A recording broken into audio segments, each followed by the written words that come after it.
ang pakikipagdigma sa espiritu. Di ba ganun yan? Kasi war, giyera, pakikipagdigma, okay? Pakikipagdigma sa espiritu. Basically, alam po ninyo, yung pakikipagdigma sa espiritu, yan talaga ang katangian ng buhay nating mga Kristiyano dito sa ibabaw ng lupa. Okay? Kung natatandaan ninyo, di ba? Ang simbahan, ang kaharian ng Diyos ay binubuo ng tatlong bahagi. Diba? Ang kaharian ng Diyos ay binubuo ng tatlong bahagi. Sa lumang lengguwahe, ang kaharian ng Diyos ay binubuo ng tatlong lalawigan. Ang tatlong lalawigan ng kaharian ng Diyos. Ano yun? Ang langit, ang purgatorio, at ang mundo. Ang mga nasa langit, ang tawag natin doon ay simbahang nagtagumpay o Church Triumphant. Yan yung pinagdiwang natin noong nakaraang undas, November 1. Tapos noon, yung nasa purgatorio, ang tawag natin doon, Church Suffering o simbahang nagdurusa. Yun naman, ang pinagdiwang natin kahapon sa nung ados, araw ng mga kaluluwa. Pagkatapos, yung dito sa lupa, ito yung simbahang nakikibaka o simbahang nakikipagdigma. Ang tawag doon ay Church Militant. Huwag mataga Balintawak. Alam nyo, hindi nyo ako pinagtotok sa Balintawak, tapos nadadayo kayo dito. Diba? Kailanman, kung sino-sino speaker kinukuha na sa Balintawak, ayaw maniwala sa kanyang pare, tapos pag nagtotok yung pare nila doon sa ibang lugar, tsaka dadayo. Mas mura kung doon sa Balintawak. Kala siguro laki-laki ng TF ko, no? Kaya ayaw ako bitahan. Humakot kayo. Kasi nandyan ni Sipiel eh. Sipiel nandyan eh. Sino pa? May bang taga-balito iba? Taksil, mga walang loyal. Hindi! Ang mga ito, yung mga laging hindi yung mahakot sa mga BEC mass, diba? Sa mga street mass, mga hakot. Paparami ng crowd. Okay. Ngayon, ito na. So, Church Militant. Pag sa militante,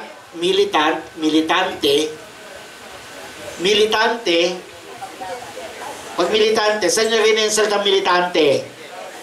Diba? Army. Militante. Ang simbahang nakikibaka. O simbahang lumalaban. So, basically, ang buhay natin bilang mga Kristiyano ay isang buhay ng pakikipaglaban. So pag sila kasi iniis natin pag iniis natin spiritual warfare, ang kadalasan na nasa isip ng marami ito, ayan yung parang Mortal Kombat. Mga bata alam na yun. Mga Mortal Kombat, yung mga yung mga ML, ganyan, may kalaban, ganyan. Yun inisip natin, tapos may mga powers na lalabas. Isip nyo, si Father Jojo, kapag halimbawa, nagpapalayas ang demo, may power si Father Jojo, lumayas ka. Ganon. Yun ang inisip na marami. Which actually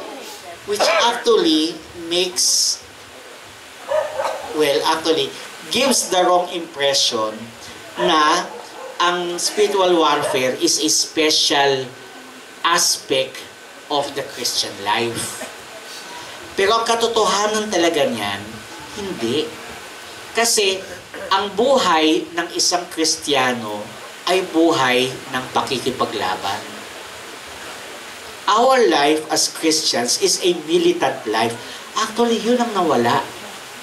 Yung sense ng militancy ng buhay natin bilang Kristiyano, nawala yan sa pangunawa ng maraming mga tao. Kasi, after Vatican II, iniwasan ng simbahan ang lengguwaheng iyan. Iniwasan ng simbahan ang lengguwaheng ito. Kasi we're supposed to love one another, bring out fellowship, build communities, na tama naman talaga. Okay? Nagbubuo tayo ng mga pamayanan, pero ang nalilimutan talaga natin ay ang buhay natin dito sa ibabaw ng lupa ay isang buhay ng pakikibaka. So kapag sinabi mong ang buhay ng Kristiyano ay isang pakikibaka o pakikipagdigma o pakikipaglaban, makikita nyo sa pakikipaglaban, okay? Anong implikasyon nun? Ang implikasyon nun, may kaaway. May kalaban. Di ba? Pag may digmaan, pag may labanan, may kaaway. May labanan. Right? O, sige. Tanong. Sino kalaban? Kaya kayo, ganyan kayo. Demonyo agad. Kawawa ang demonyo. Demonyo agad ang kalaban. Okay. Basta kalaban. Demonyo. Diba? Demonyo. Yan. Actually, hindi. 3 ang kalaban. Kala nyo isa lang? Hindi. 3 ang kalaban. Nag-guess nyo kung sino nagluluto yung ano yan? Kasi, sino kapitbahay mayaman? Sino kapitbahay ninyo? Ha? Amoy nakakainis. Kanina, may nag-i-scramble ng itlog na amoy ko. Nagdadasal tayo come Holy Spirit. Iis ko, may nag-i-scramble ng itlog, nag-i-scramble ng itlog, mayaman, may nag-prito naman. Ikaw talaga, dito kawa. Kais kayo, biyernes pa naman, bawal yung karne. Okay. So, may kalaban. Tanong, sino-sino ang kalaban? Bago kasi ang problema natin, pag sabihin kalaban, demonyo agad. Wrong. 3 yan. Sino-sino ang kalaban? Okay? Ang pinakaunang kalaban ay ang sarili. Ang ikalawang kalaban ay ang sanlibutan o ang mundo. Ang ikatlong kalaban ay ang demonyo. Ulit. Ano unang kalaban? Sarili. Ang ikalawang kalaban? Sanlibutan. Ang ikatlong kalaban? Demonyo. Ito actually ay nasa Bible. Nakalagay yan sa liham ni San Juan. Nalimutan ang verse. Pero ito ay nasa katuruan ni Saint Ignatius of Loyola. Doon sa kanyang spiritual exercises. Okay? So sabi niya doon, 3 ang ating kalaban. Mula sa pinakababa, ang sarili, tapos nun ang mundo, tapos nun ang demonyo. So, kaya nga naawa ko sa demonyo. Kasi, pag nagtatanong talaga ako, sino kalaban? Demonyo! Kawawa naman demonyo. Napagbintangan agad. Okay? Napagbintangan agad. Hindi. Kung sisimula ka sa sarili, tapos nun, ang mundo, tapos nun, ang demonyo.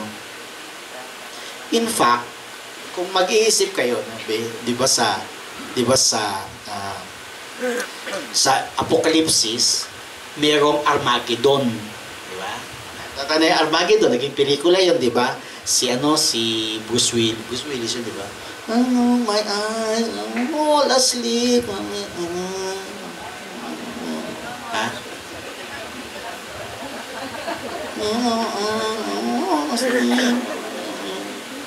Okay. Kasi nasa isip ko na APT eh. Pate. Ay, Mickey. Yun. Okay. O ngayon, si Armageddon. Ang Armageddon, sasabi sa Bible, nakalagay doon, ito yung definitive na gyera sa pagitan ng mabuti at masama. Ang Armageddon ay isang lugar sa isang malawak na flat land sa Holy Land. na di umano, bago magwakas ang mundo, doon talaga magkakaroon ng malaking labanan sa pagitan ng mabuti at masama.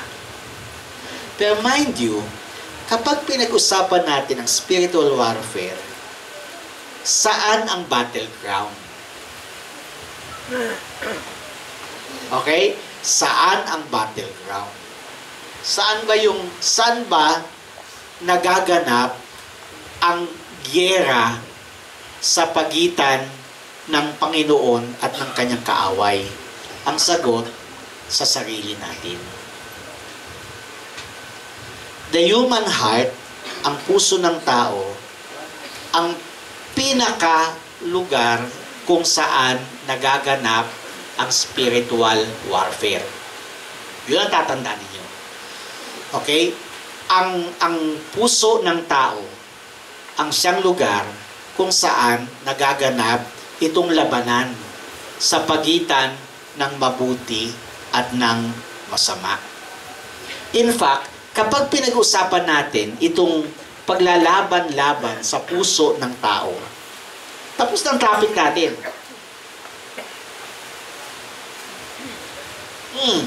Pag pinag-usapan natin yung paglalaban-laban ng mabuti sa masama na nagaganap sa puso ng tao, tapos, na-get na ninyo kung ano ang spiritual warfare.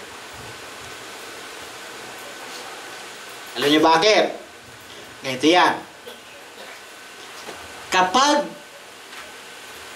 nagwagi ang kasamaan sa puso ng tao, madali siyang maging alipin ng sanlibutan. So, yung pagiging materyoso, yung pagmamahal sa mga bagay na nasa mundo, okay?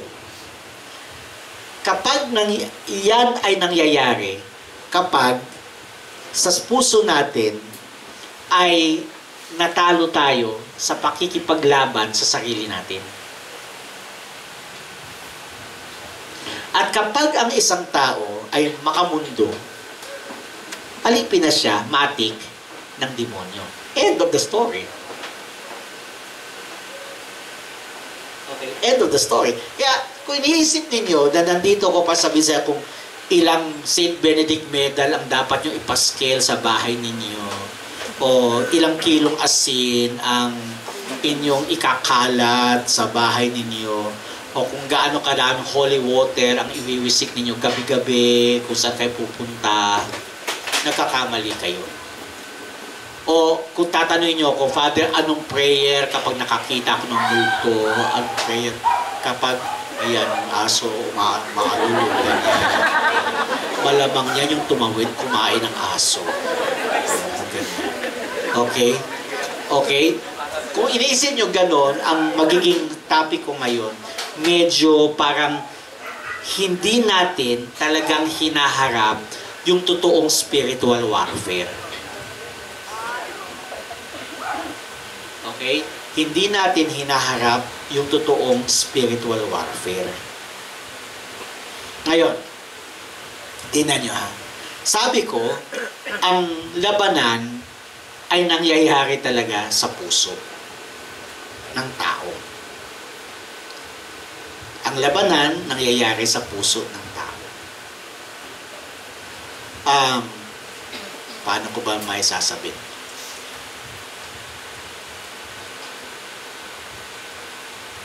Siyempre, yung nagbibintangan nating lahat na pinakapunong kaaway, demonyo. Right? Pinakapunong kaaway, yung demonyo, ang demonyo, siya ang iniisip natin na kinakalaban natin na tama. Siyang pinakakalaban. Bakit siyang pinakalaban? Well, dahil siya ay lumaban sa Diyos. Mamaya pag-uusapan natin yan. Pero ang una muna nasabihin, ang pakikipaglaban ay unang nangyayari sa puso ng tao.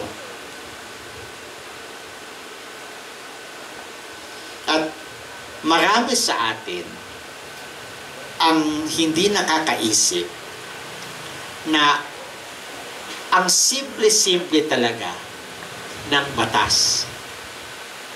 The rules of warfare are very simple. More simple than you could imagine. Bakit? Kasi, ang batas ng spiritual warfare, actually, because Christian life, ang buhay ng isang Kristiyano, ay buhay ng pakikibaka. You have to go back to that verse na kung saan inilalatag ng Panginoon sa atin kung ano ang mga kondisyon niya sa pagiging Kristiyano. Ano ang kondisyon sa pagiging Kristiyano? Anong biblical verse ang kondisyon sa pagiging Kristiyano? Aber? No. Ang sino mang nais maging alagad ko, kailangang limutin niya ang kanyang sarili, pasanin ang kanyang krus, at sumunod sa akin. Kung titingnan ninyo yung gospel ni St. Matthew, di ba? Ang gospel noon ay nakasul sa isang rolyo ng scrolls, right? Ilatag mo yung scroll na yon, tiklupin mo sa dalawa, eksaktong gitna, nandoon ang verse na yan. Whoever wishes to become my follower must deny himself, take up his cross, and follow me. Mapapansin niyo, talagang pinatnubayan ng Espiritu Santo ang manunulat ng St. Matthew. Bakit? Talagang tiniyak ng Espiritu Santo nang sinusulat ni San Mateo ang versikulo na iyon. Yun ay nasa pinakagitna ng buo niyang ebanghelyo. Ano ibig sabihin nun? Ano ibig sabihin na that verse is the very center of the gospel according to Matthew? What is the implication? Simple lang. This is a very, very important gospel verse.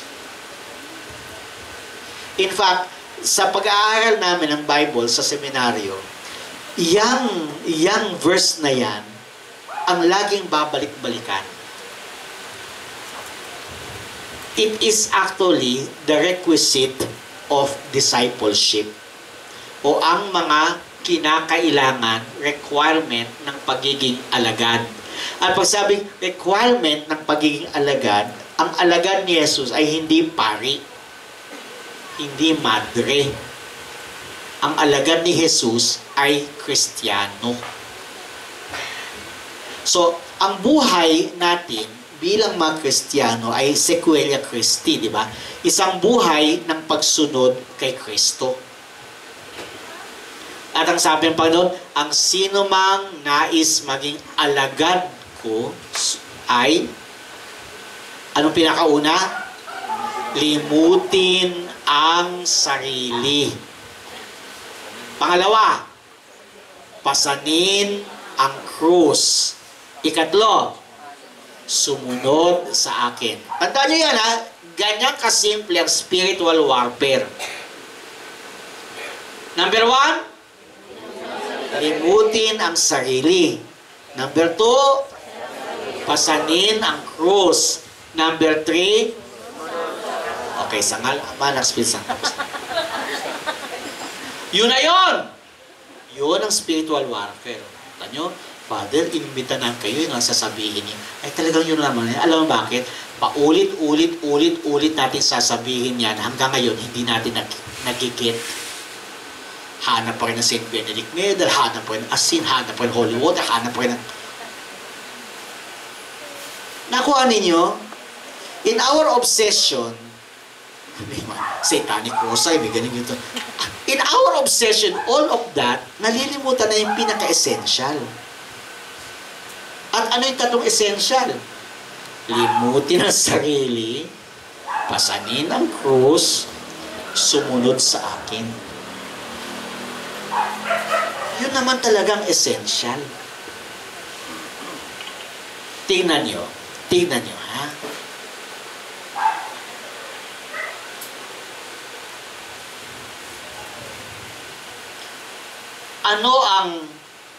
Ano ang pinaka kasalanan ni Lucifer? Pride. Oh, pride agad. Pride agad. Bakit siya naging proud? Gusto niyang maging Diyos.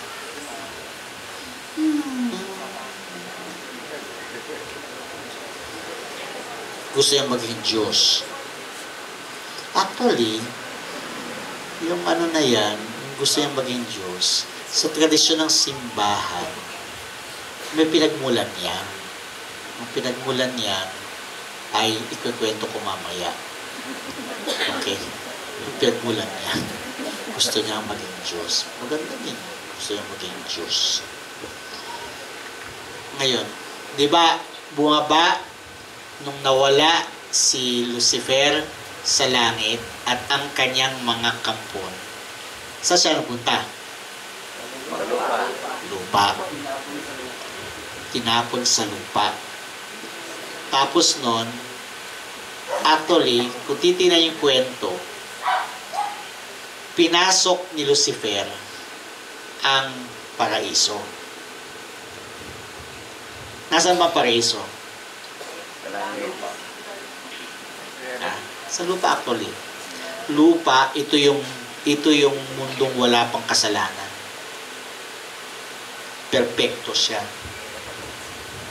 Okay, perfecto siya.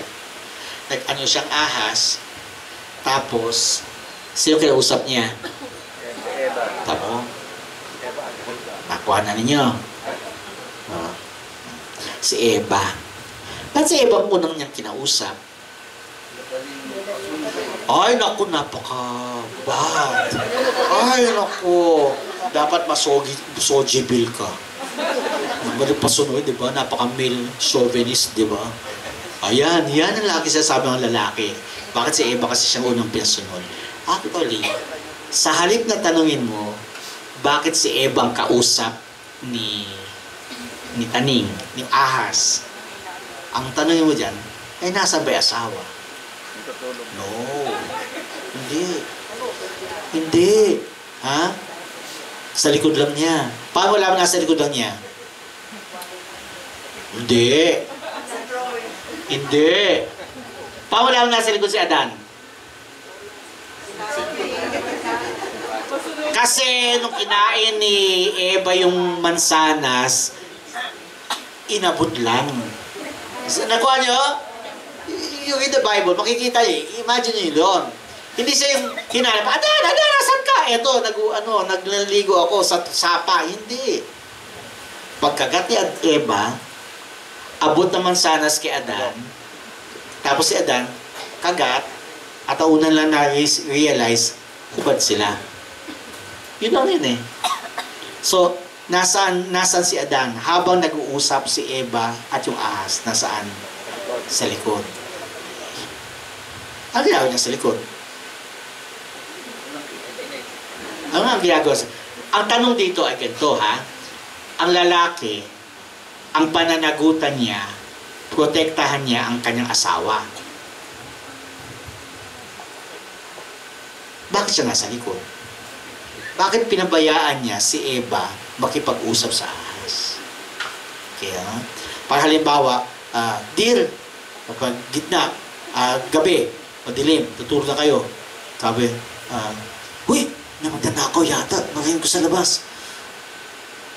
Sa halip na yung lalaking lumabas, ang pinalabas, yung babae, hanapin mo nga, bakit magnakaw dyan? Loko, ikaw yung lalaki, bakit yung babae pinapunta mo dyan? Nakuha ninyo? So yung implikasyon nun, ang kinausap ay si Eva. Bakit si Eva? Hindi dahil sa tatanga-tanga si Eva, kundi dahil sa naging duwag si Adan at hindi niya mapangatawanan ang kanyang pananagutan bilang asawa, bilang protektor ni Eva ng kanyang asawa. Kaya kayo mga lalaki, ha? Pag hindi kayo humarap sa magnanakaw na papasok sa bahay ninyo, huwag kayo mag-asawa. Tago kayo sa saya ng nanay ninyo. Ngayon, kung handa ka na humarap sa magnanakaw at ipain ang buhay mo, na nasa Epeso yan, mga lalaki, ialay ninyo ang inyong buhay para sa inyong asawa. Kung paano si Kristo nag-alay ng kanyang buhay para sa kanyang simbahan. Kung hindi nyo handang ialay ang buhay nyo para sa inyong asawa, huwag kayo mag-asawa. Kung hindi kayo handang mag-asawa, huwag kayo gagalaw ng babae. Nakuha ninyo? Hingap sa atin gagalaw-galaw ng babae, hindi pala handang mag-alay ng buhay. Totoo o hindi? Totoo. Totoo. Pala handang mag-alay ng buhay niya, kasi gidalaw ng babae. Huwag ka gagalaw ng babae. Tapos, pag nakadeposito, napuntis, kasal agad. Tapos hindi ka pa handa. Kunin nyo. Okay? So, kinausap ang babae. Ngayon, doon sa kwento, ano ang ginawa ni Taning? Paano niya nakumbinsi si Eva na kainin ang bungang pinagbabawal? Tama. Ang kanyang ginawa ito. Pero sabi ng Diyos, Adan at Eva, kakain kayo kahit ano dyan, huwag lang ito. Right? Tapos, ang sabi ni ang tao dito, ang naging sales talk ni Taning ay ito. Hindi kayo mamamatay kapag hinawakan ninyo ang bunga na pinagbabawal. Kundi alam ng Diyos na pag kinain nyo ito, kayo ay magiging Diyos. So, ano ang naging pain ni Ahas kay Eva at Adan? Yung posibilidad na sila ay maging Diyos. Yung posibilidad na sila ay maging Diyos. Ano yun? Yung posibilidad na sila ay maging Diyos.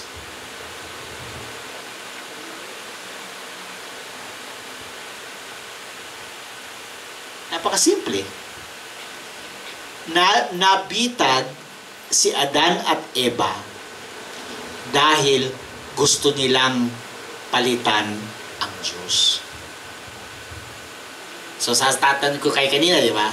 Bakit nagrebelde si Lucifer sa Diyos? Sabi nyo, gusto niyang maging Diyos. Kung mapapansin ninyo, yung tukso kay Adan at Eva, yun din. Paano niya nabitag si Adan at Eva? Pag kinain niyo to, kayo ay magiging Diyos. At hindi ba ninyo alam na iyan ang dahilan kung bakit ang unang-unang rule sa spiritual warfare ay limutin ang sarili? Kasi basically, ang tukso sa atin ay ang pagnanasa na palitan ang Diyos. Na sa halip na maging masunurin sa Diyos, ang una kong susundin ay ang aking sariling kalooban. Okay? So, sa halip na sundin ko ang kalooban ng Diyos, ang susundin ko ay ang sarili kong kalooban. At sa ganitong paraan, pinapalitan ko ang Diyos. Ang nasusunod ay ang aking sarili at hindi ang Diyos. Kung mapapansin ninyo, yung nangyaring iyan sa paraiso. Okay? Naulit yan. Saan? Saan naulit yan? Sa hardin ng Getsemane. Kaya lang, magkaiba. Magkaiba. Kasi parehong hardin. Parehong hardin. Actually, hardin ng Getsemane, tapos yung una pa pala ay yung disyerto. Diba? Pumasok uli si Taning para tuksohin si Jesus. Yung panunuksok kay Jesus, dalawang bahagi yun. Una ay nangyari sa disyerto, ikalawa ay nangyari sa hardin ng Getsemane. Ang pagkakaiba, tingnan nyo, si Adan at Eva, nasa gitna silang paraiso, mayamang-mayaman, luntiang-luntian, hitik sa bunga ang mga puno. Makakakain sila ng alinmang bunga na maibigan nila. Sa disyerto, si Jesus walang makain. Dahil siya ay nag-aayuno. Okay? Dahil siya ay nag-aayuno. Pero mapapansin ninyo, kung kailan busog si Adan at Eva, doon naging madali na sila ay mabitag ng tukso ng ahas. Pinasok ng demonyo ang ilang sa pag-akala na dahil si Jesus ay nag-ayuno ng 40 araw at 40 gabi, gutom na gutom si Jesus, therefore mahina na siya, madali siyang paikutin. Kaya nga anong unang-unang tukso ni Satanas? Bagutom ka? Kung ikaw ay anak ng Diyos, ang bato ay gawin mong tinapay. Kaya ito ko nung una no? Ito yung toko nung una. Okay? Ang bato ay gawin mong tinapay. Hindi bumigay si Jesus. Tapos gusto mo ng kapangyarihan, ganyan ba?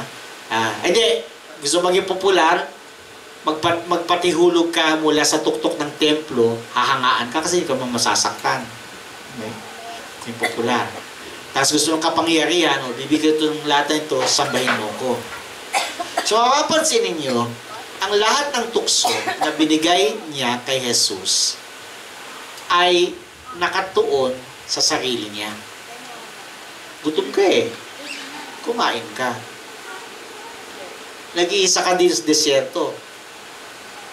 Mas maganda maging popular ka.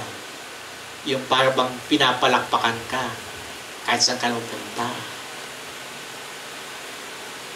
Gusto mong kapangyarihan, di ba? Bibigyan ko sa lahat ng to, katumasan din, sambahin mo ako.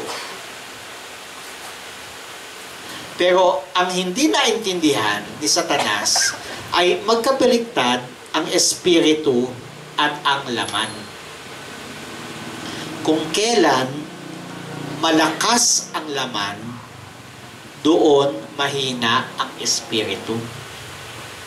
At kung kailan malakas ang espiritu, ang espiritu ay nagiging malakas lamang kapag mahina ang laman.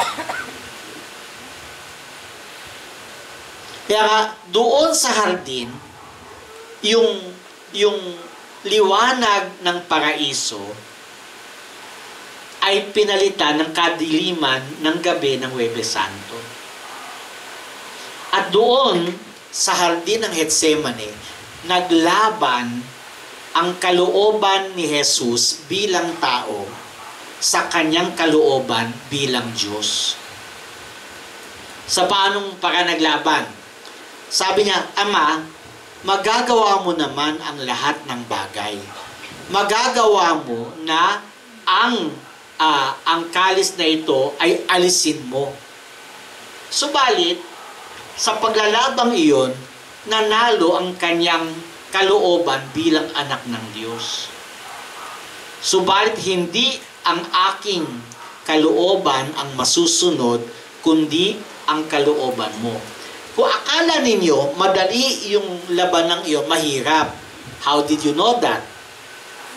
3 beses inulit ni Jesus ang panalangin ito.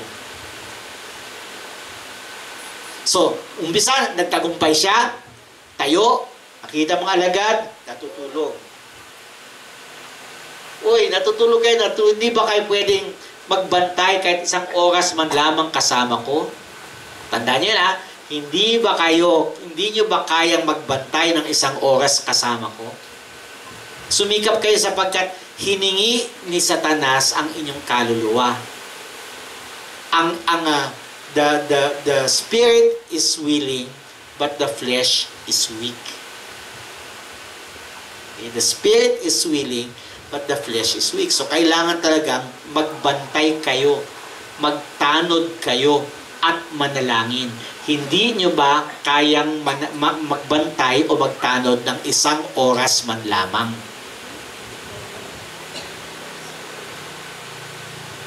Pero makikita mo doon, nahirapan talaga si Jesus sa pakikibakang iyon. Paano mo lang nahirapan? 3 beses. So, umpisa, nagtagumpay. Pagbalik, inulit niya yung panalangin. Ibig sabihin, bumalik yung tukso. Bumalik yung paglalaban ng kalooban. Sa bandang huli, kasi inulit niya yung panalangin eh. Pero hindi ang kalooban ko, kundi ang kalooban mo masusunod. Tumayo uli. Binalik ang mga alagad, natutulog pa rin ba kayo? Tapos bumalik uli.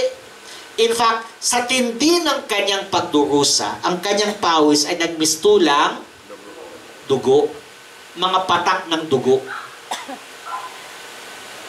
So Christ was already shedding His blood doon pa lamang sa hardin ng Getsemani. The mere fact na inulit niya yung panalangin ng 3 beses ay nagpapakita hindi naging madali kay Jesus yung ginawang paglalaban ng kalooban ng tao sa kalooban ng Diyos.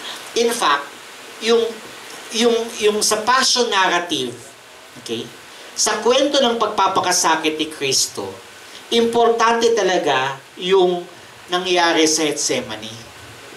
Nakadalasan, tinatanggal natin linggo ng palaspas kasi nagmamadali tayo matapos ang misa. Sa halip na basa yung long form, binabasa natin short form. Eh, short form, mag-umpisa lagi kay Pilato. Diba? Tinatanggal yung, kadalasan tinatanggal dyan yung huling hapunan at yung panalangin sa Getsemani. Which is very important. Bakit? Kasi sa Getsemani mismo, bumawi na si Jesus sa pagkukulang ni Adan at Eva. Hindi maisuko ni Adan at Eva ang kalooban nila sa Diyos. At sa ngalan ni Adan at Eva, at sa ngalan ng lahat ng mga anak na pinagpanong na taong anak ni Eva, isinuko ni Jesus ang kanyang kalooban sa kalooban ng Ama. Hindi ang aking kalooban ang masusunod, kundi ang kalooban mo. Yan ang spiritual warfare.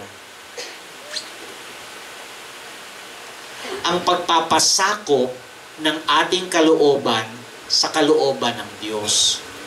Ayun lang ba yun, Father? Hoy, loko mo, mahirap yan. Dahil ilang ulit na ako mismo, from my own experience, ilang ulit na nangyari sa akin na nakikipagbuno ako lagi sa kalooban ng Diyos. Dahil ang kalooban ng Diyos ay lumalaban sa kalooban natin. Ay, baliktad pala. Ang kalooban natin ay lumalaban sa kalooban ng Diyos. Dahil sa paghahangad natin na maging Diyos. Tandaan nyo lagi, laging magkaaway ang espiritu at ang laman. Laging magkaaway ang espiritu at ang laman. Hindi kailanman sila magtutugma. Kaya sasabi niya ng Panginoon, di ba? You cannot serve two masters. Hindi ka pwedeng maglingkod sa dalawang Panginoon. Ang isa'y iibigin mo, ang isa'y kamumuhian mo. Ang isa'y paglilingkuran mo, ang isa ay babaliwalain mo. Sino yung two masters na yon? Either ang Diyos o ang sarili mo. Sino ba ang masusunod sa buhay mo? Mahirap yan.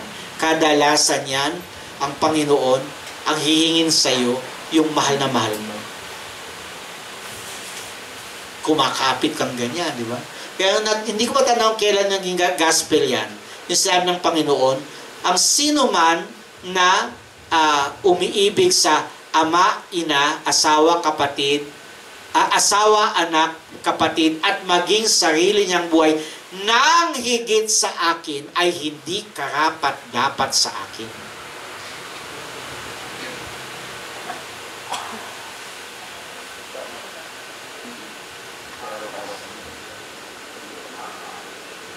Diba? O, dinagulatan kayo, no? Hirap pala, diba? Ang hirap nun. Isipin mo, uunahin mo ang Panginoon sa sarili mong magulang. Uunahin mo ang Panginoon sa sarili mong asawa at anak. Uunahin mo ang Panginoon sa sarili mong kapatid. At itong pinakamahirap sa lahat, uunahin mo ang Panginoon sa sarili mo. Ngayon hindi ba? Ngayon, ang trend, unahin mo sarili mo. Mahalin mo ang sarili mo. Pamper yourself.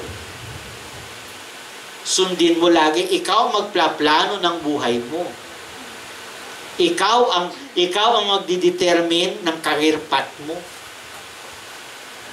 Ikaw ang magpapasya kung anong dapat mangyari sa buhay mo.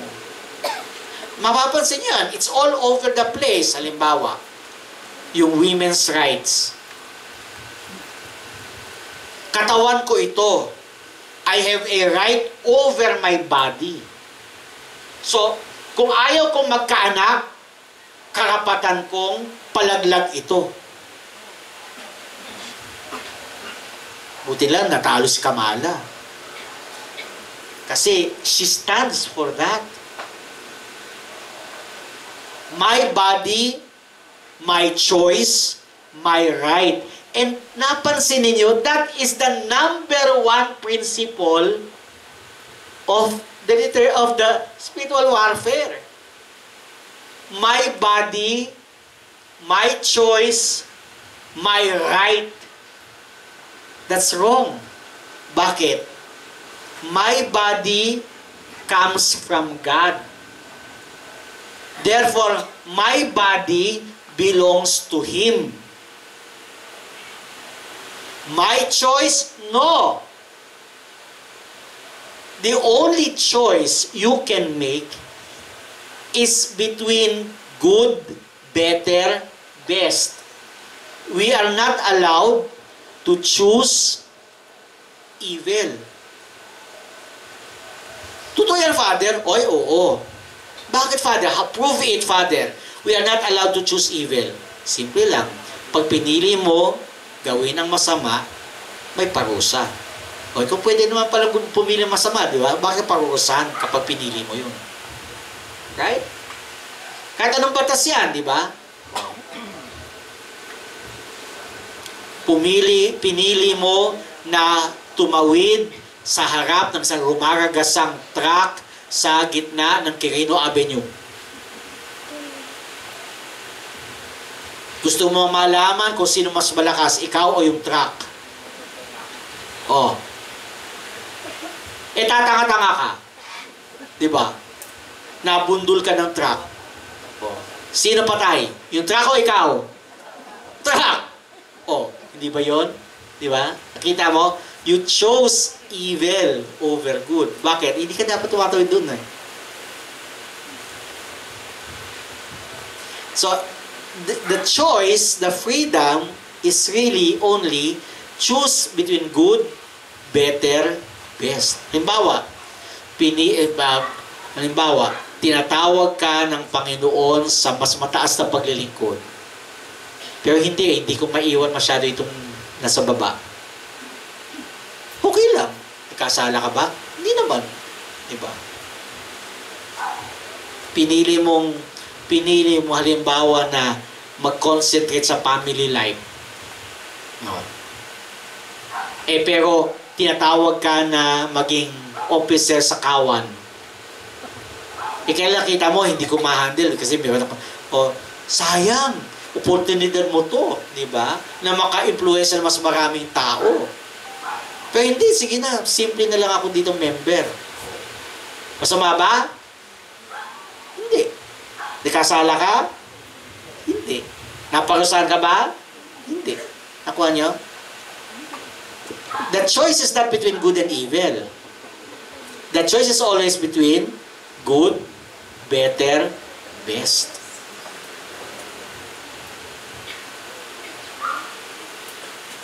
So yung kalooban, yung sarili kalooban, ito ang problema natin ngayon. Ito actually ang pain na hanggang ngayon patuloy nating kinakagat. Bakit maraming mga tao ang gustong pumasok sa politika?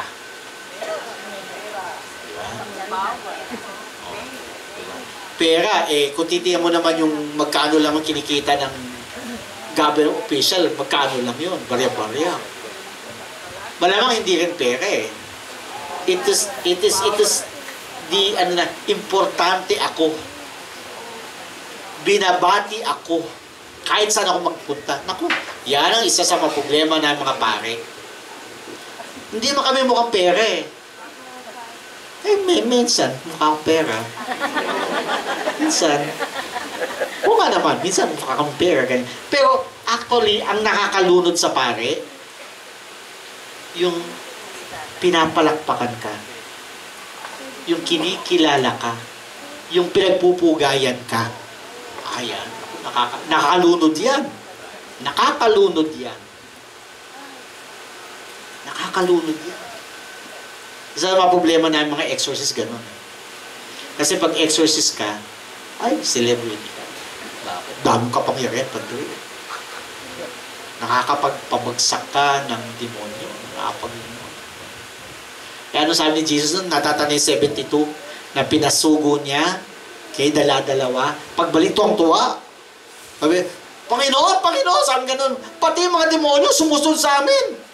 Ano sabi ni Jesus? Sabi ni Jesus, ay nako, nakita kong bumagsak si Satanas mula sa langit na parang kidlat. Kasi nandun na si Jesus nung nag-away sila sa langit eh. Diba? Second person of the Blessed Trinity siya eh. So he was already there. He saw how Satan was driven away from heaven. Nakita ko si Satanas na bumagsak mula sa langit na parang kidlat. Pero wag yan. Wag kayong matuwa dahil sumusunod sa inyong masamang espiritu. Ang ikatuwa ninyo, ang inyong mga pangalan ay nakasulat sa langit. Sino mga mapapalad? Diba? Ano yung gospel ng undas?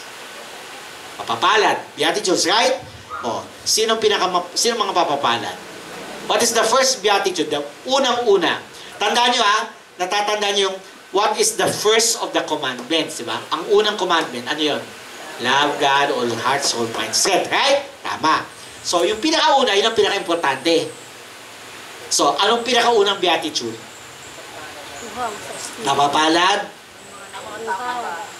Mapapalad ang mga dukha na walang inaasahan kundi ang Diyos. English, poor in spirit, sapagkat sa kanila ang kaharian ng langit. For the kingdom of heaven belongs to them.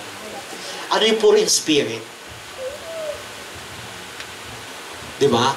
Yung walang-wala ka, kahit sarili mo hindi mo makapitan, walang-wala ka kundi ang Diyos lang. Yung mapulubi dyan sa Balintawak, di poor in spirit yun. Bakit? Nakakadiskarte pa yun eh. Nakuha nyo? Nakakuha nyo?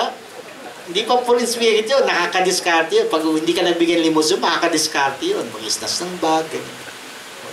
Di ba? Hindi pa full spirit yun. Hanggat may nakakapitan ka pa. Hanggat may nakakapitan ka pa. Hanggat nakakadiskarte ka pa. Hindi ka pa full spirit. Ang full spirit yun, wala ka na. At wala ka na ibang pwedeng kapitan kundi ang Diyos. Kaya nga mga kalas pag purgatorio, ano ba dahilan? Ba't sila nasusunog doon, di ba? Ano sinusunog doon? Ang sinusunog doon, lahat ng mga makamundong bagay na nakakapit sa kaluluwa.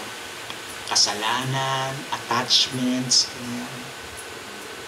sinusunog yun, hanggang sa walang matira sa iyo, kundi yaon lamang Diyos. Siya St. Paul yun. They will be burned by fire until nothing is left except that which belongs to Christ. At tatandaan nyo yung detachment na yan, ang hirap niyan. Ang hirap niyan. Natatandaan yung mayamang binata? Lord, yabang pa niya, di ba? What must I do to have eternal life? Sabi ni Lord, walang commandments. Wala commandments. Dali. Ay, isa-isa niya. Nagawa ko na yan, Lord Wala pang bata ako, gawa niyan. Lang. Moment of truth si Jesus. Tinignan niya yung mayamang binata. Sa niya, you want to be perfect? Sell everything you have. Give it to the poor. And then come and follow me. Umalis ang binata, sad. Sad boy siya nung umalis. Bakit siya sad boy? Because he had many possessions. Because he had many possessions. Kaya nga sabi ni Jesus, hindi naman imposible sa mayaman ang pumasok sa langit. Pero mas madaling makapasok ang kamelyo sa butas ng karayom kaysa sa isang mayaman na pumasok sa langit. Bakit? Bakit? Bakit? Kasi maliit yung butas ng langit. Kailangang mabawas ang lahat ng attachments mo bago ka makakapasok sa butas ng karayom niya. Diba? Enter through the narrow door. Enter through the narrow door. Because many will attempt to enter it, but will not be able to do so. As compared to ang pintuan ng impyerno, maluwang. Ang pintuan ng langit, matsikip. Sabihin nun, dapat talagang slim na slim ka. Ibig sabihin na, wala kang anumang bagay na makamundo sa'yo. Hindi ka makapasok lang hanggat may nakakapit pang makamundo sa'yo. Ang hirap nun. Kaya nga, okay? Tingnan nyo Kaya ako hinahanap yung gospel kanina Yung pala yung gospel nung Halloween. Natanda ko bigla yung Halloween. Tingnan mo. Ang sabi, hindi, gospel pala, yung first reading pala kanina. Tingnan nyo. First reading kanina. Ang sabi ni St. Paul sa mga taga-Pilipos, okay?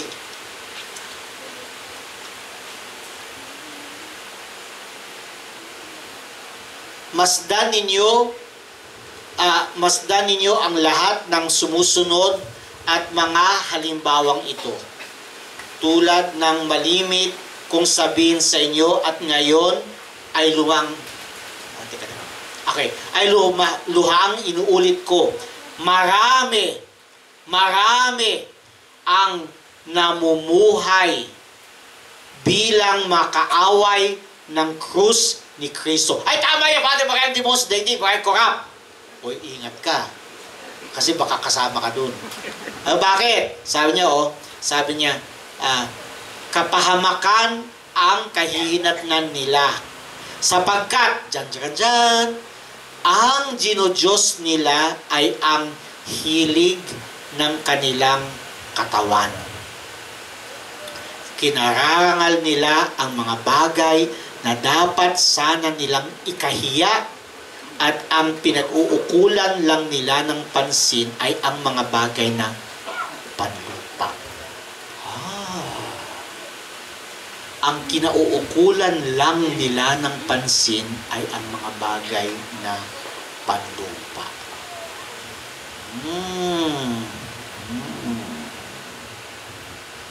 Siguro nga sabihin nyo, Father, hindi man ako yung immoral na tao, yung Diyos ay ang hiling ng katawan. Hindi naman ako ganun. Sure ka? Di ka sure. Di ka sure. Tanyo. Anong laman ng panalangin mo? Magkatotohanan tayo dito. Anong laman ng panalangin? Anong mga hinihingi mo? Isa-isahin mo. Yung mga bahagi na hinihingi mo.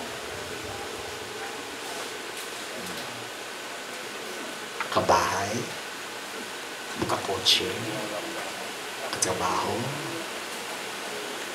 pumasa sa board exam. Diba? Yun pa lang yung mga hinihingi mo sa panalangin mo, makamundong bagay ang ganda hinihingi mo. Ilan sa atin ang totoo, walang biro, ang hinihingi mo, Lord, huwag lang ako mapunta sa impyerno.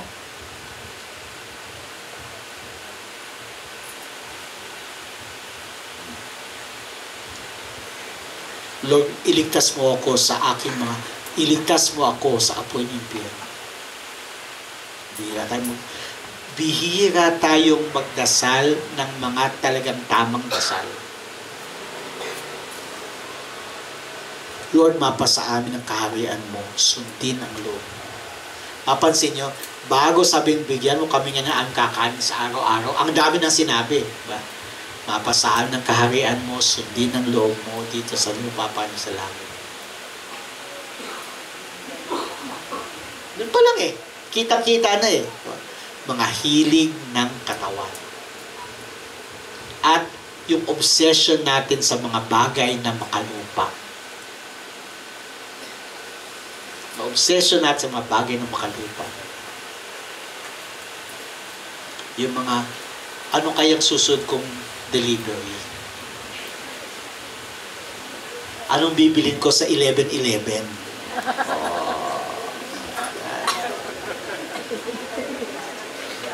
Kung yung mga cellphone, shake na! Nakuha ninyo? Ngayon, kasama ka ba sa makalaban ng krus ni Jesus?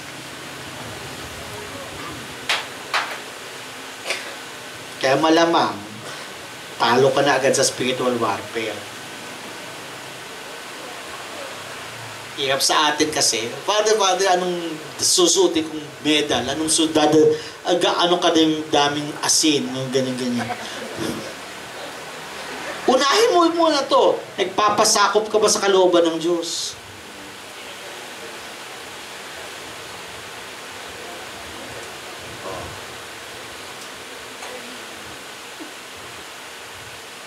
Alam mong masama, pero hindi ko kasi mapigilan sarili ko.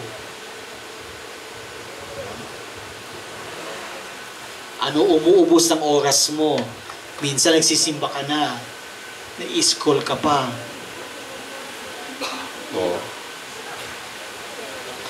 Ano hiningi ng Diyos sa'yo? Ano hiningi ng Diyos sa'yo? Lahat! Anong una sa lahat ng utos? Diba? Ibigin mo ang Panginoong Diyos ng buong pag-isip, buong kaluluwa, buong puso, buong lakas, lahat. Hindi bahagi, kundi lahat. Kaya yung maging Kristiyano, kaya nga sabi ni St. Paul nun ba, work out your salvation with fear and trembling. Nakatakot kaya yun? Fear and trembling? Bakit parang hindi ka masyadong bothered ng ganyan? Kasi, hawak ka na ng tanim. Uulitin ko yung pagbasa kanina ang sabi niya, marami ang namumuhay bilang makaaway ng krus ni Kristo. kapahamakan ang kahihinatnan nila, sapagkat ang Diyos nila ay ang hilig ng kanilang katawan. Ikinarangal nila ang mga bagay na dapat sana nilang ikahiya, at ang pinag-uukulan lang nila ng pansin ay ang mga bagay na panlupa. So, anong pinag-uukulan mo ng pansin? What is your obsession? Ano yung lagi mong naiisip? Kasi kung ano yung lagi mong naiisip, yun yung laman ng puso mo. Diba? Kung ano yung bukang bibig mo, yun ang laman ng puso mo. Ex abundancia cordis nga eh. From the abundance of the heart, the mouth speaks. So malalaman mo talaga. So ano yung mga main concerns mo? Ay, hirap, no? Nakita niyo kung gaano kahirap ang spiritual warfare? Ganyan yung spiritual warfare. Ang hirap.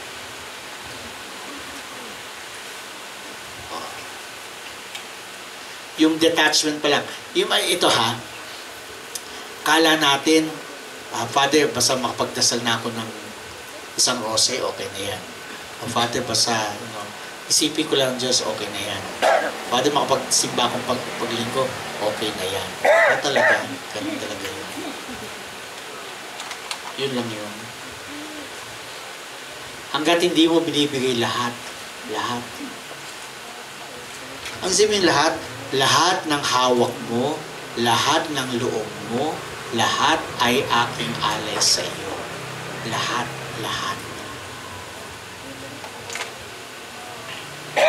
Alam niyo yung isang implikasyon nun? Hindi ka pwedeng gumastos sa mga bagay na masama. Tumataya ka ba sa wedding? Tumataya ka ba sa ending?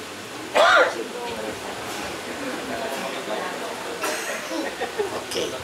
O eto. Bumibili ka ba ng sigarilyo? Bumibili ka ba ng alak? Yung bakasyon mo, yung binibili mo ba, kailangan mo talaga? O dahil sale lang kaya mo pinili? 11-11 na. At tinignan ni Eva ang bunga at nagmukhang masarap kain.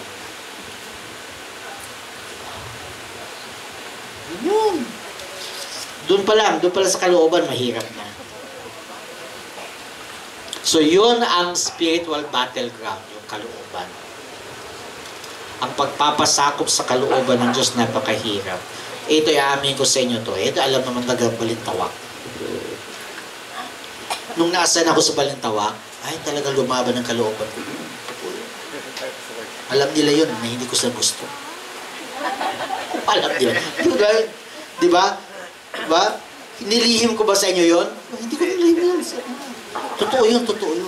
Kasi ang unang dating sa akin, sabi ni Bishop Ochoco sa akin, Joe, congratulations, the year of St. Joseph. Ganon. You will be assigned to St. Joseph. You will be assigned to St. Joseph Parish. Oh, talaga? Aurora Boulevard? No! Balintawak. Stature ko, pang Balintawak. Naget nyo? Doon lumabas yung pagiging makamundo ko. Stature ko, pang Balintawak, sa palengke, maraming homeless. Doon ako, hindi ako pang shrine, hindi ako pang katedral. You know? Ang tagal kong binuno yun. Nagtanim ako ng sama ng sa obispo noon. Totoo yun. Hindi sikreto sa kanila yun. Alam nilang lahat yan. Hanggang sa paunti-unti, nasabi ko talaga. Talagang, it was a struggle. Until after many months, hindi ko masabing magganap sa akin ng kalooban. nung inasal ako doon, tapos di siyempre, di ba? Ano bang character ng Balintawak? Di ba doon nagpunit ang sedula si Andres Bonifacio, di ba? Kasi luglubo ng kalabaw yun, di ba? O sabi ko, sa araw ng aking installation, pupunitin ko yung appointment letter. Tatapon ko lahat gano'n. Gulat-gulat. Buhay ang kalayaan! Yun. Inabot talaga ako ng napakahabang panahon bago ko natanggap na, teka muna, kalooban ng Diyos ang hirap. Yung kapag kinukuha na yung mga mahal mo sa'yo, isa-isang inaalis ng Panginoon, tas nag-ano kayo, lumalaban yung kalooban mo, hindi mo maibigay. Hoy, tandaan mo ha, kapag isa-isa nang tinatanggal sa iyo ang kalooban, ang mga bagay na mahal mo, bigay mo na. Alam mo bakit? Palatandaan nyo, malapit ka ng mamatay. O, totoo yun. Diba? Yung sa Holy Hour, Panginoon, kapag ang lahat ng mga mahal ko ay namatay na at wala na akong maiwang walang pagbabalingan, naway maintindihan ko, may isa pang lugar na masaya at maliwanag at yun ang tabernakulo sa altar. Kahit yung sa consecration ng home sa Sacred Heart, yung enthronement, diba? Kapag isa-isa kami nawala na, tandaan na meron kami matatakbo na yung mahal na puso. Okay? Yun ang spiritual battleground. Kapag lagi nasusunod yung kalooban mo, hindi malayo, magiging makamundo ka. Hahanapin mo yung hilig ng katawan mo. Kaya anong weapons? Anong weapons? Medals, holy water, asin, hindi, weapons. Prayer, penance.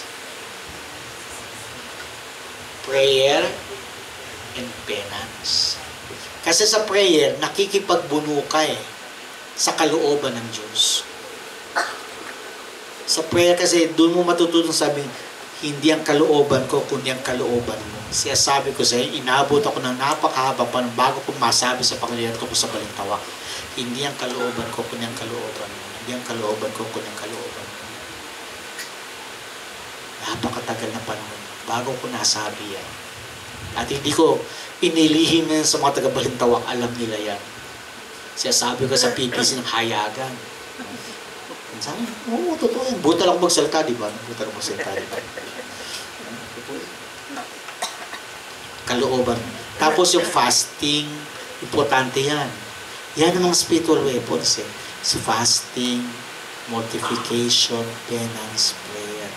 Noong pinakita ni Mama Mary ang impyerno sa mga bata sa Fatima, anong sabi niya?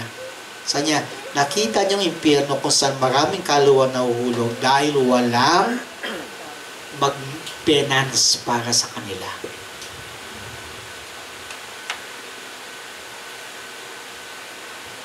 Nawala sa atin yun yung sa Christianity natin, yung mortification and prayer.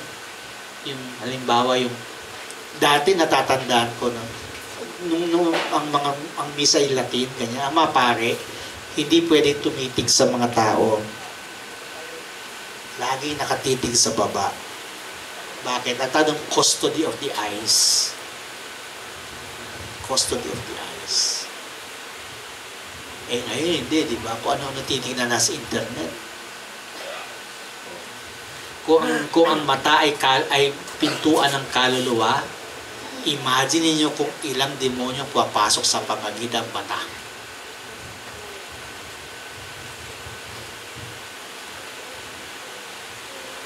Internet na lang. Bukal ng walang katapusang pintuan ng demonyo yan. Hindi ko sasama sa mga internet, sasabi ko lang na maraming tukso dyan. Maraming tukso dyan. Okay? Yun ha. Prayer and fasting. Prayer and penance. Kaya importante halimbawa, importante yung mga penance. Tayo ang fasting natin, Ash Wednesday na lang sa Good Friday. Yung pag-iwas sa pagkain ng karne, pag Biyernes. Regular yun. Regular yun. Maliban lang pag Easter. Regular yun. Ash Wednesday nga, di ba? Nakakandara pa tayo na kumuha ng abo sa ulo, di ba? Palakihan ng abo, di ba?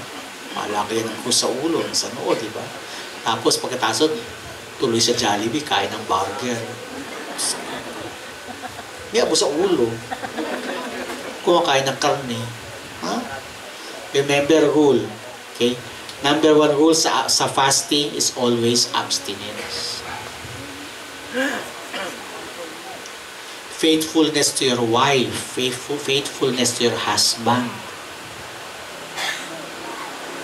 Yun yung chastity. Faithfulness to your wife, faithfulness to your husband. Pag wala kang wife, wala kang husband, wow. Yung sikat na sikat na APT, tingnan nyo, tungkol saan nyo. Ha? Sabi niya, don't you want don't you want me as I want you, baby? Don't you need me as I need you now? Let's go crazy. Ano yun? Baby.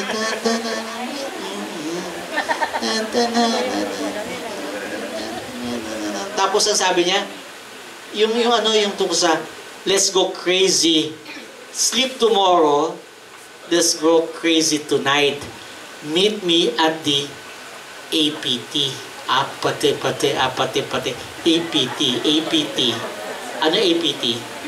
Apartment.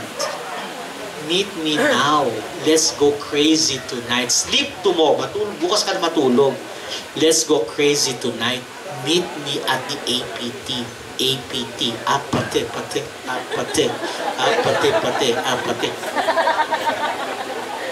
It's a very sexual song. Yung gusto natin na yung kanta ni Bruno Mars na yung Versace on the floor. Ganda-ganda mo, pero mas maganda pag bagsak mo na yung Versace na yan sa floor. Bakit? Magubad ka na. It's a very sensual world. Very sensual world. Isa sa dahilan kung bakit napakahirap ngayon ang spiritual warfare is because we do not fast. We do not make penance. We do not mortify. We do not mortify. So pag nakuha ka na, actually, ang galing-galing demonyo, hindi siya masyadong kailangang kumilos.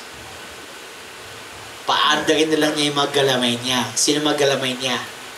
Yung mundo at yung sarili. Pag nakuha ka, pag ikaw ay natalo sa iyong pakikibaka sa sarili mo, madali kang magiging makamundo. Kapag ikaw ay naging makamundo, alipin ka na ni Satanas. Huwag mong mamaliitin si Satanas. Dahil ang tali-talino niya. Napakatalino niya. Napakatalino sa galit. May bulsa talaga. Kaya nga, di ba? Bakit siya babagsak sa osa sasabihin ang tali-talino ni Satanas, di ba?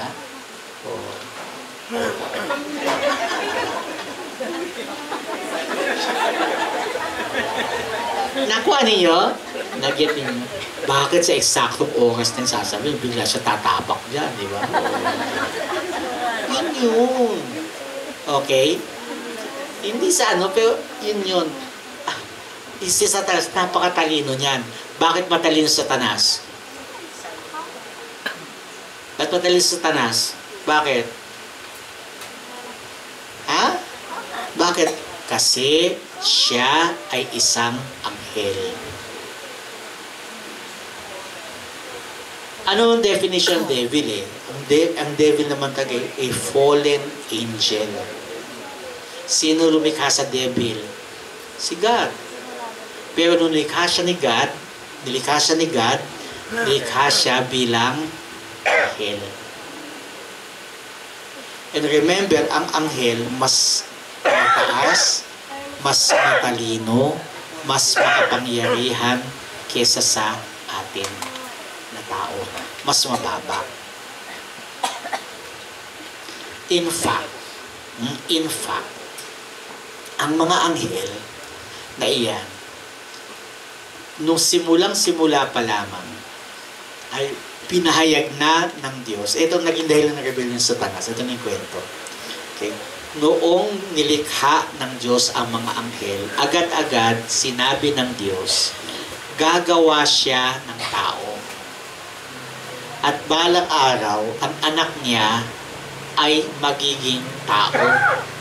Para ang mga tao ay magkaroon ng pakikibahagi sa kanyang banal na buhay. At kapag naging tao ang kanyang anak, kayong mga anghel na nilikha ko para ako'y paglilingkuran pa rin ninyong aking anak. At ang nanay niya, na isang tao lang, ay paglilingkuran nyo dahil siya maging reyna ng mga anghel. Si Satanas, si Lucifer, hindi niya masikmura yun. Hindi niya matanggap yun. Lord, kung yung anak mo ay nandyan pa sa kanan mo, kapiling mo, okay lang, paglilingkuran ko siya. Dahil sa Diyos pa rin siya. Kapag siya ay naging tao, magiging mas mababa siya sa akin. Dahil ang tao ay mas mababa sa mga anghel. Psalm number 8. Okay. Sino kaya siyang tao na yung pinagmamasdan? Ginawa mo anghel ang katulad, pinuno ng karangalan. Actually, ang tao, mas mababa sa anghel. Hindi matanggap ni Satanas yun, Lucifer yun. Inisip natin kasi, yung digmaan sa langit, yung nakita si St. Michael, diba, nakapalda.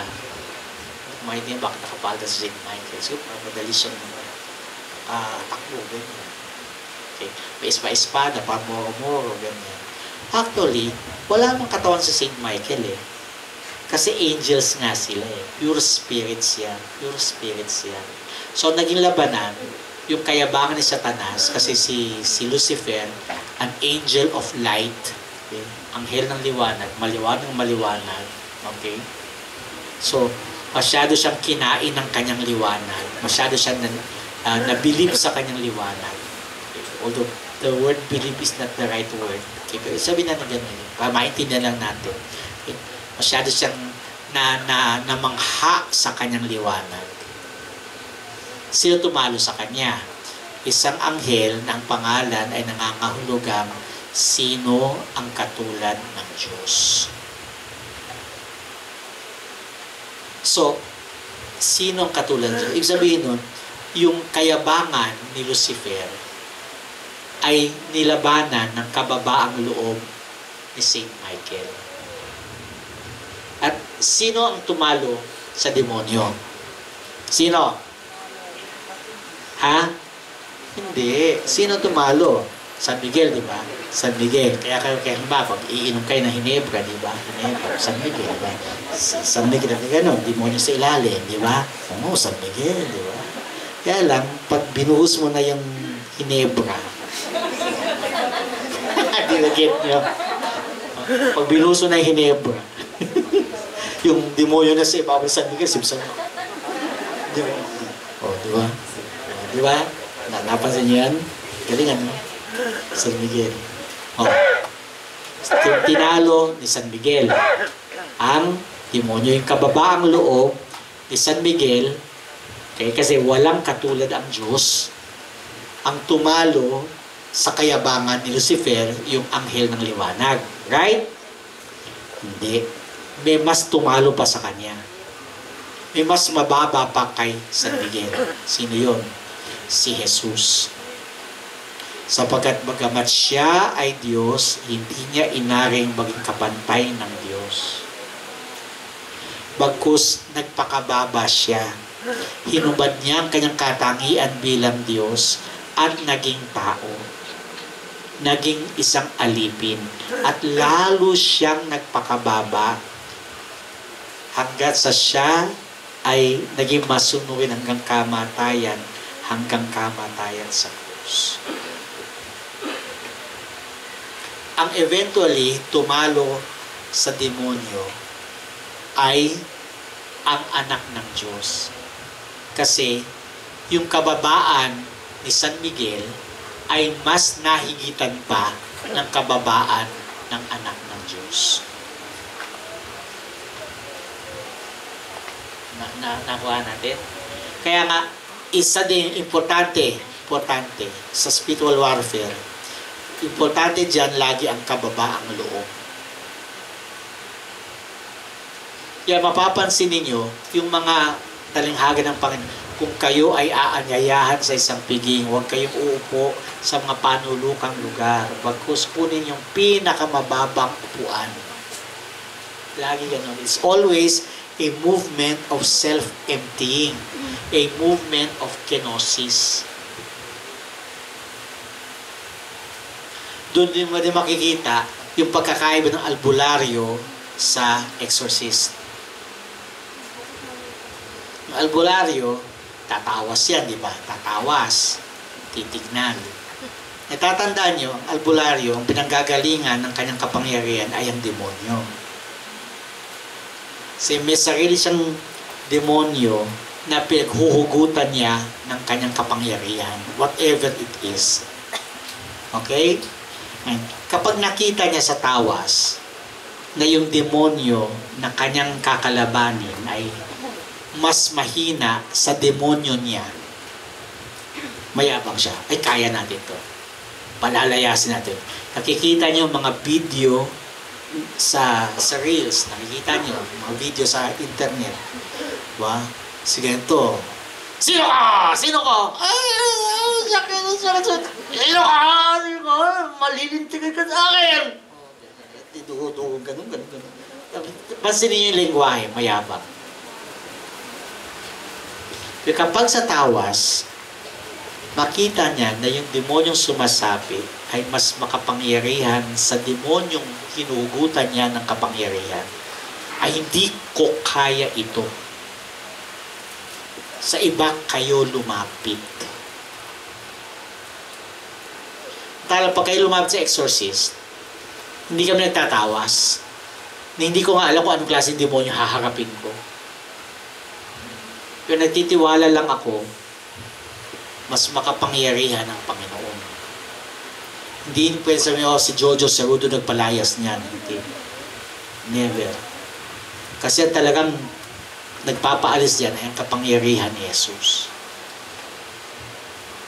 So hindi pwede talaga. Mahirap sa ang exorcism in the sense na ang bilis makasikat. Pag exorcist ka, hahabulin ka ng media, hahabulin ka ng camera, lalo mga gantong November, ganyan, October, daming mga request for interview dyan, ganyan. Alam mo kayo mukha ko sa ganyan. It's very difficult to live a hidden life. Kasi, sikat. Na hindi dapat. Hindi dapat. Ang buhay ni exorcist talaga dapat tago. Because our lives are hidden in Christ. Ang mga buhay natin ay nakatago sa Panginoon. Ganyan. Ano ba yung ordinaryong pamamaraan ng pagkilos ng demonyo? Ano? Anong ordinaryong pamamaraan ng pagkilos ng demonyo? Ano? Anong ordinaryong pamamaraan ng pagkilos ng demonyo? Ang sagot, tukso. tukso. Yun ang ordinaryong pamamaraan ng demonyo. Ano ang tukso? Anong tukso? O tukso, layuan mo ko. Marami matatanda, nangingiti kasi alam, nabutan. Kaya grabe ng pero yun sa APT, hindi kayo makarelate, ano? Pati. Hey, Mickey. Yung Hey, Mickey, nakarelate kayo, di ba? Kasi panahon natin yung Hey, Mickey. O, ano? Tukso. What is tukso? Anong tukso? Anong tukso? Simple po, ang tukso ay pang-aakit sa pagkakasala.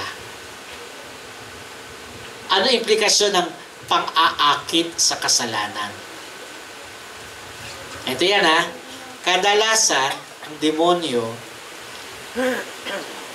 pag dinuwi mo ang demonyo, pangit. Diba? Pangit. Pero actually, kung titignan mo yung mga karanasan ng mga santo, kapag ang demonyo nagpapakita, lagi siyang maganda. Bakit? Paano ka makakaakit? Paano ka makakaakit kung ikaw ay pangit?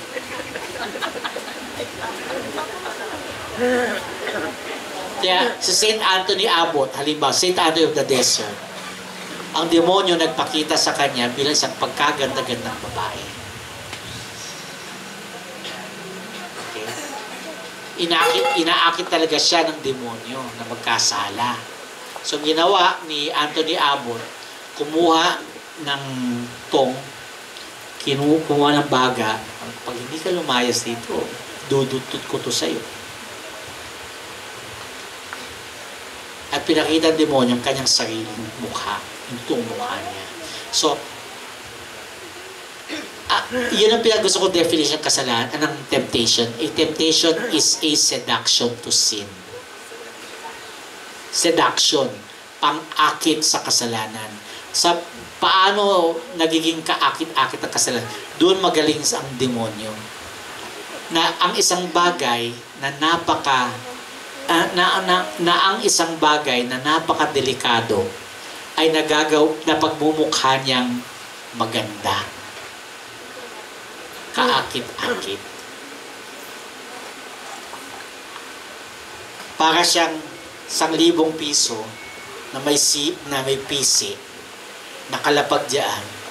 Huy, pera. Hawak mo. Hihilahin. Hahabulin mo. Hanggang sa ang pinakadulo, wala kang kamalay-malay, nakamamatay pala yan. Kasi ang dulo niyan ay ang kamatayan. Yun yung sinabi kanina ni St. Paul, di ba? Yung sinabi ni St. Paul kanina. Sinabi niya na kapahamakan ang kahihinatnan nila.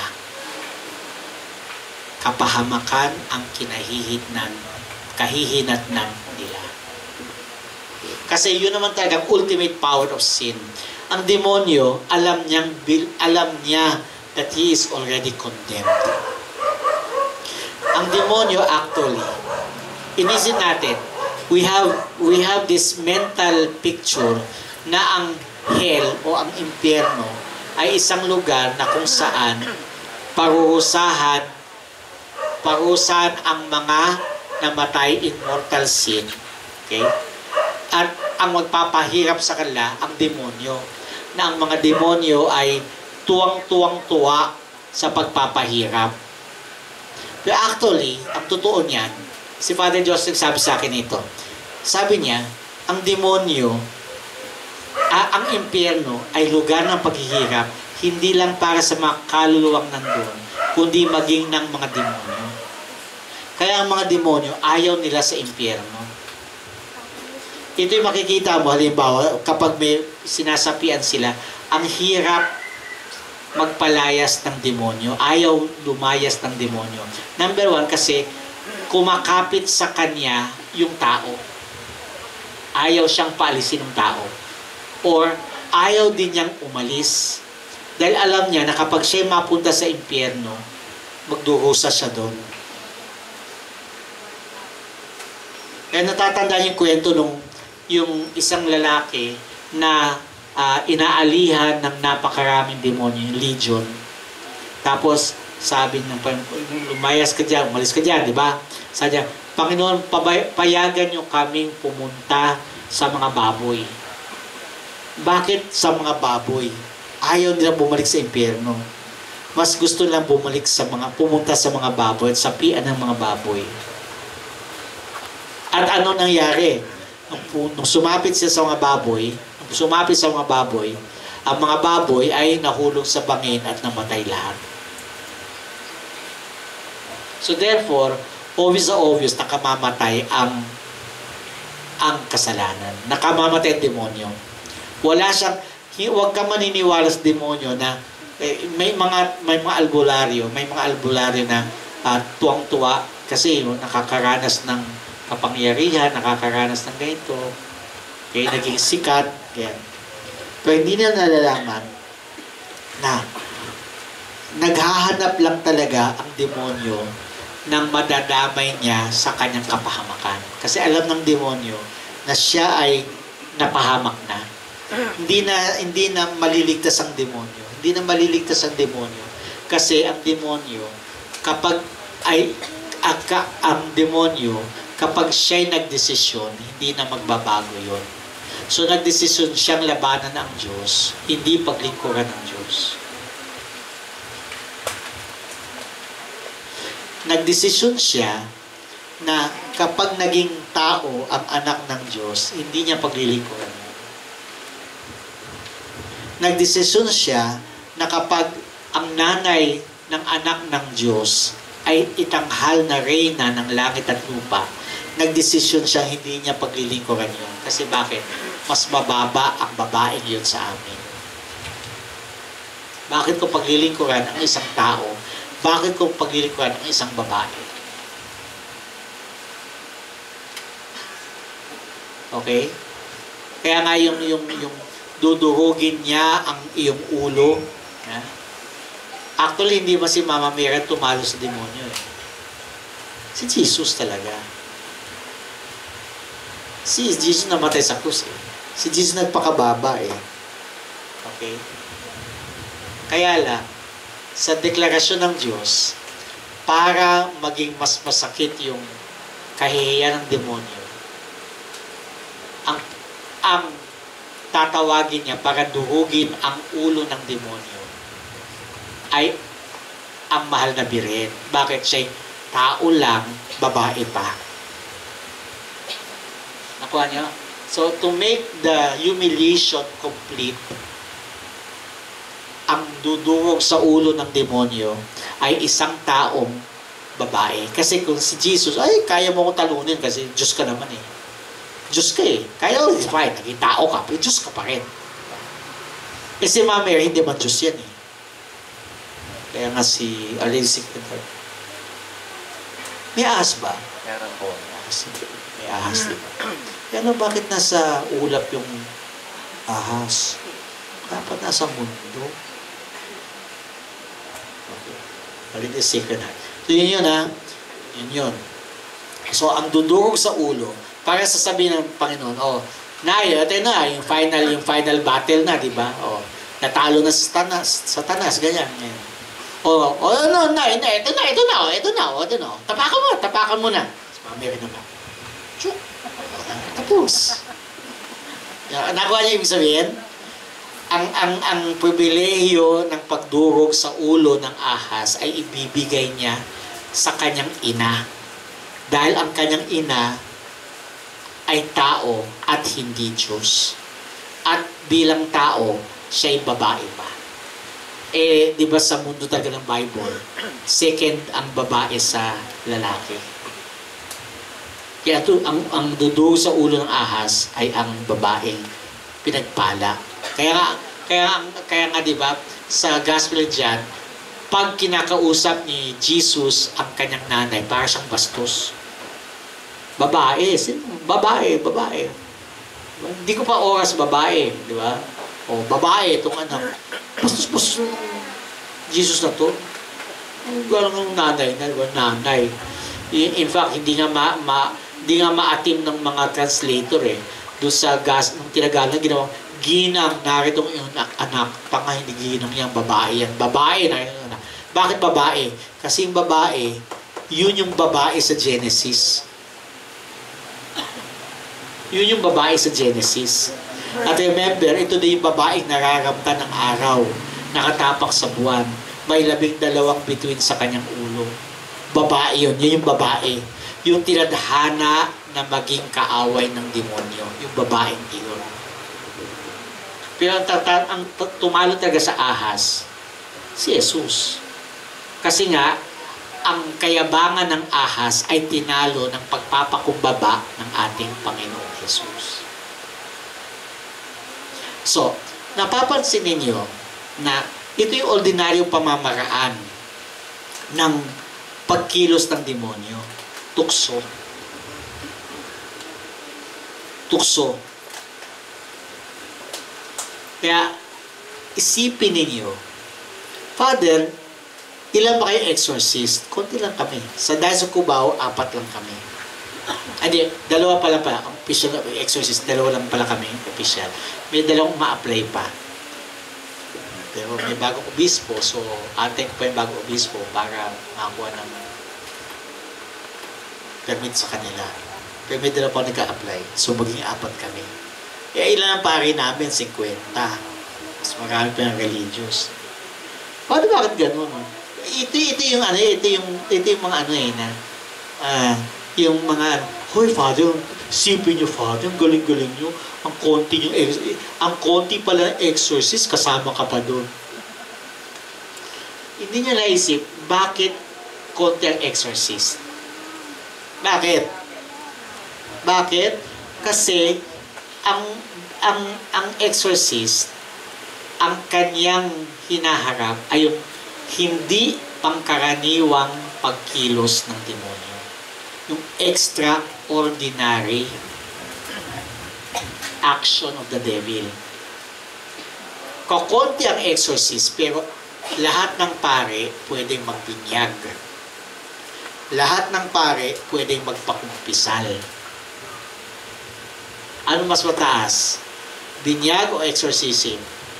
Binyag. Kasi sakramento yun eh. Ano mas mataas? Kumpisal o exorcism? Ano mas makapangyarihan?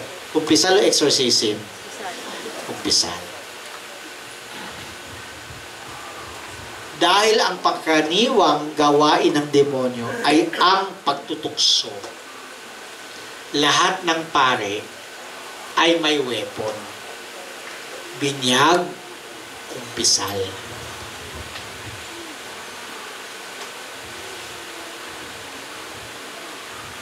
Gustong-gusto nyong manood kay Jessica Soho. Gustong-gusto nyong manood ng mga kababalagan, lagim na pag November 1, October, right? O, tuktuha kayong gano'n, taas ang rating, right? Patumas ang rating, pupunta kay Padre Jojo, interview, right? O, ilan sa inyo nagkukumpisal?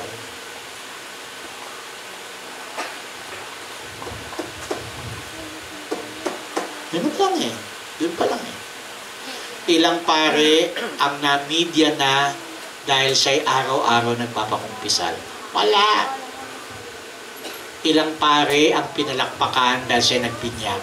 Wala.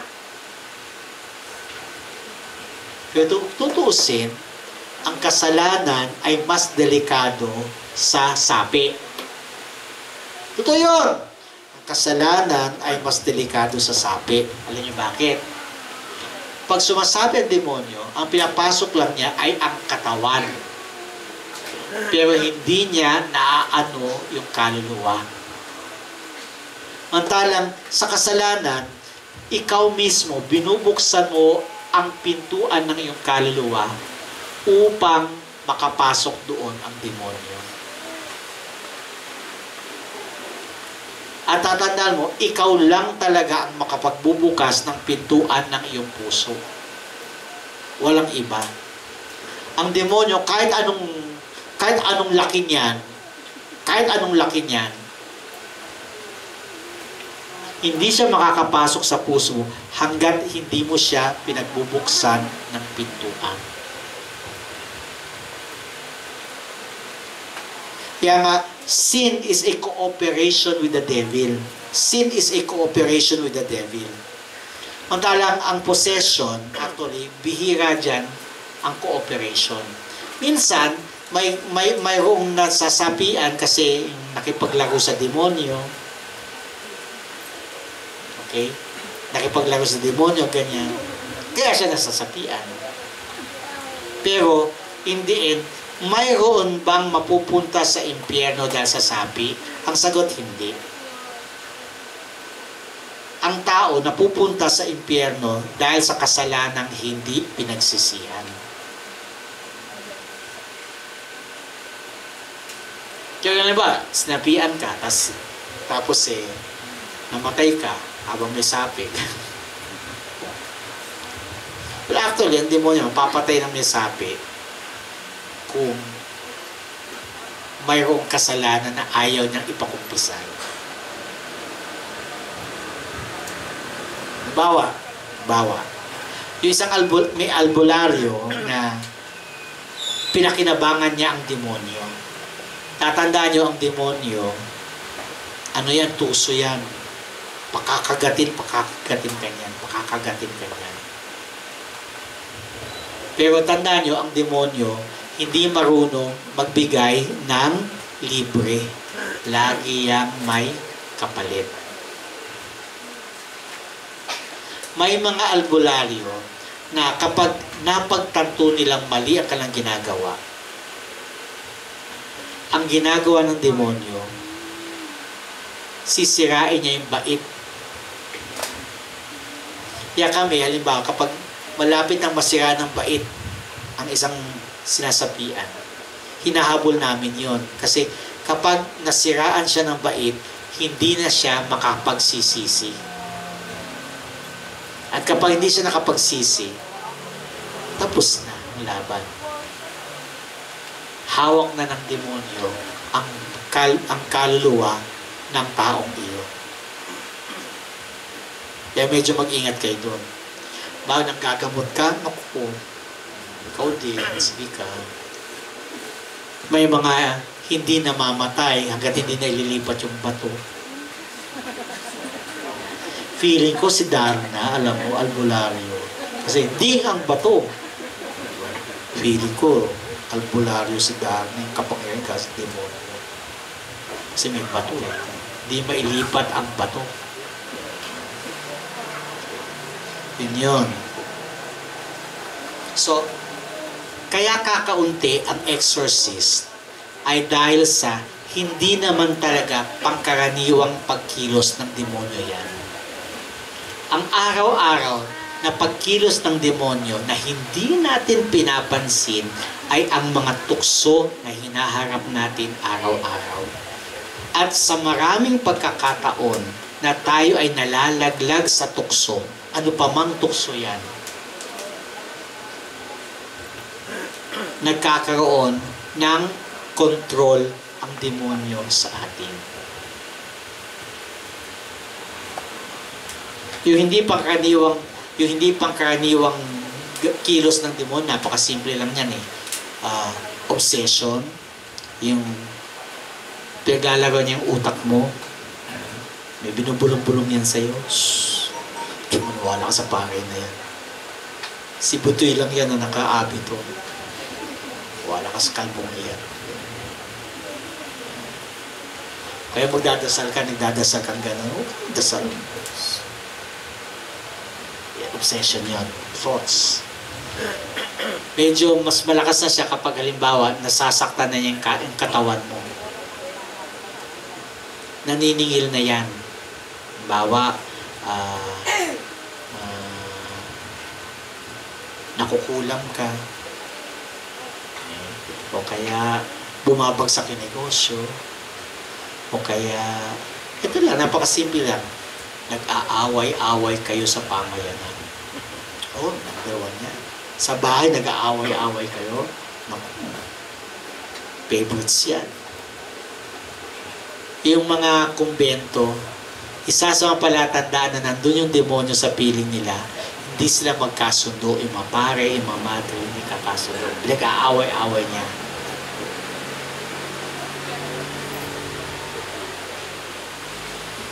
Tapos siyempre, o kaya yung negosyo, mabagsak bigla, naniningil na siya. Ang demonyo, pag naningil, wagas maningil yan. Wagas maningil yan. Halimbawa, may duwende ka sa bahay, ganyan. Tapos nasa duwende na yun, ganda ng ano, Father, white dwarf naman yan. Ano white dwarf? Yung demonyo lahat yan. Pinakakagat ka lang yan.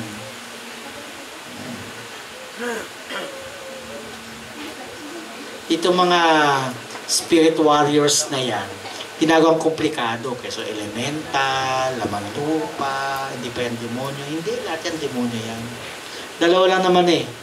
Anghel, demonyo, anghel, demonyo. Napakasimple yun. Anghel, demonyo. Lamang lupa, demonyo. Sirena, demonyo. Diwata, demonyo. Si Diwata, demonyo. Diwata, demonyo. Diyosa, demonyo. Lahat naman yan, demonyo lahat yan eh. Kapre, demonyo. Lahat yan, demonyo yan. Tikbalang, demonyo. Aswang, demonyo. Ang aswang actually tao na sumamba sa demonyo at nakuha niya yung mga katangian ng demonyo. Kaya tao yun.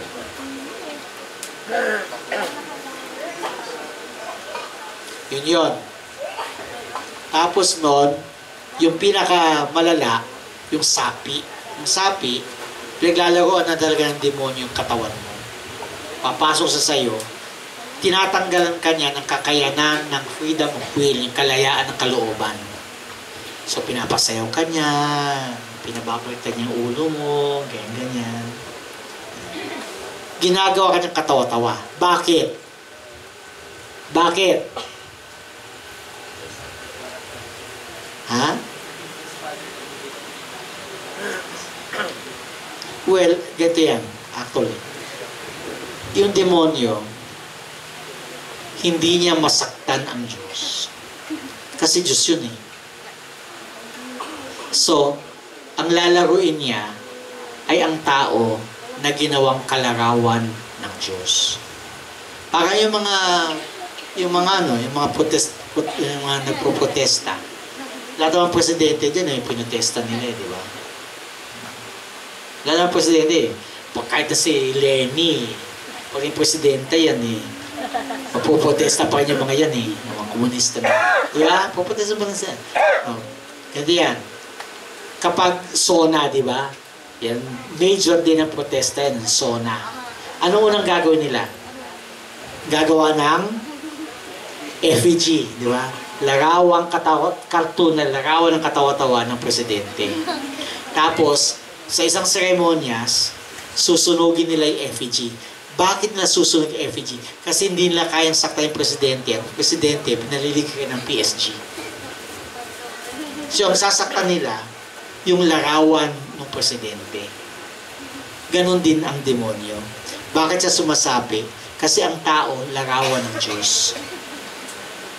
Kaya ginagawa, pinasusukan niya, pinadidistort niya yung katawan, pinapapangit niya. At nakakita akong ganon. May isang ano na may nagkumpisal sa akin. Yung pala may sapi pala. Yung kalagay ng kumpisal ko, nasisigaw sa sulong kumpisal. Ganun. Alam yung babae, ang pangit na talaga, ang pangit. Super pangit ang pangit talaga. Tapos, long and short of it all, natapos sa exorcism. After 1 week, bumalik yung babae sa akin. Ganda pala ng babae. Ganda pala nito. Iba itsura niya nung possessed siya. Doon sa itsura niya nung gumaling na siya. Pagkaganda-ganda palang babae ito. Ayun. So, ito yan. Paano, Father, pag halimbawa, merong ganyan. Ganito lang yan. Napakasimple. Kapag merong, kasi ayoko sabihin ganyan, kasi naprapraning kayo eh. Pag napraning kayo, lahat na lang demonyo. Lahat na lang demonyo eh. Yan ang problema ko sa inyo eh. lahat na rosaryo, satanic rosary, lahat na di ba pwedeng ano na lang, yung bang masyadong mababaw yung hulma?